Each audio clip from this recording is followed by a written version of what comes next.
السلام علیکم دوستو، میں عاصم سہیل آپ کی خدمت میں حاضر ہوں۔ امید کرتا ہوں کہ سب خیر خیریت سے ہوں گے۔ اللہ پاک آپ سب کو اپنی حفظ و امان میں رکھے۔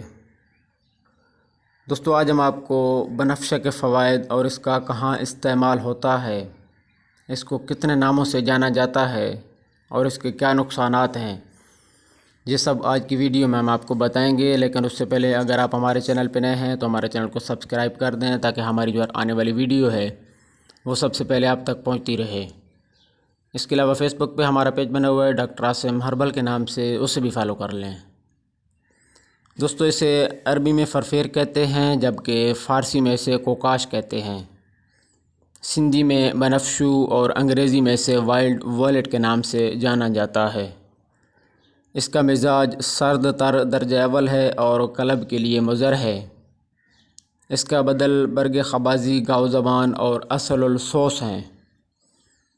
اس کے مشہور مرکبات شربت بنفشہ اور خمیر بنفشہ ہیں، جبکہ مقام پیدائش کشمیر، نیپال اور پنجاب کے پہاڑی علاقوں میں پایا جاتا ہے۔ اس کی مقدار خوراک 5 تا 7 گرام تک ہوتی ہے۔ یہ انار کے پتوں سے مشابہ ایک خضرو بوٹی ہے جس کے پھول چھوٹے چھوٹے اور خوشبودار ہوتے ہیں۔ یہ سایہ دار مقامات پر پیدا ہوتی ہے۔ اس کا ذائقہ پھیکا لعابدار ہوتا ہے۔ اس کے پودے کی بلندی 1.5 بال شت تک ہوتی ہے۔ اس کی باریک باریک شاخیں جڑ سے نکلتی ہیں۔ ماہ اپریل میں اس کی شاخوں پر چھوٹے چھوٹے بنفشی رنگ کے پھول نکلتے ہیں جن کو گل بنفشہ کہا جاتا ہے۔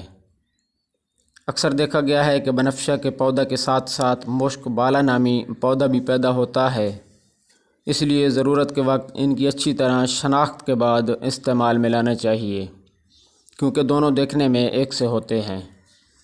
اگر اس کے استعمال کی بات کریں تو بنفشہ کو خصوصی طور پر لطیف ہونے کی وجہ سے ملین شکم کے طور پر استعمال کیا جاتا ہے، جو کہ اس کے مزاج کے گرم ہونے کی دلیل ہے۔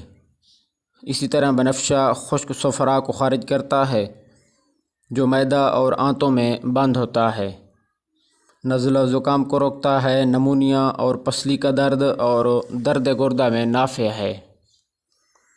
اور اس کے سرد ہونے کی دلیل یہ ہے کہ اس کو سونگھنے اور ضماد کرنے سے درد سر کو تسکین دیتا ہے۔ آشوب چشم، لوزتین کی خشونت اور سعال میں بطور جوشاندہ مفید ہے۔ سینہ کو نرم اور معدہ کی جلن کو دور کرتا ہے۔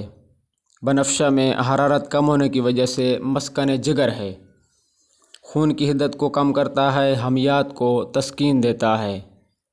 بنفشہ کو نمونیا میں مفید ثابت ہونا اس بات کی دلیل ہے کہ اس کا مزاج گرم ہے، کیونکہ سرد اشیاء نمونیا میں مضر ہیں اور تکلیف میں اضافہ کا باعث بنتی ہیں۔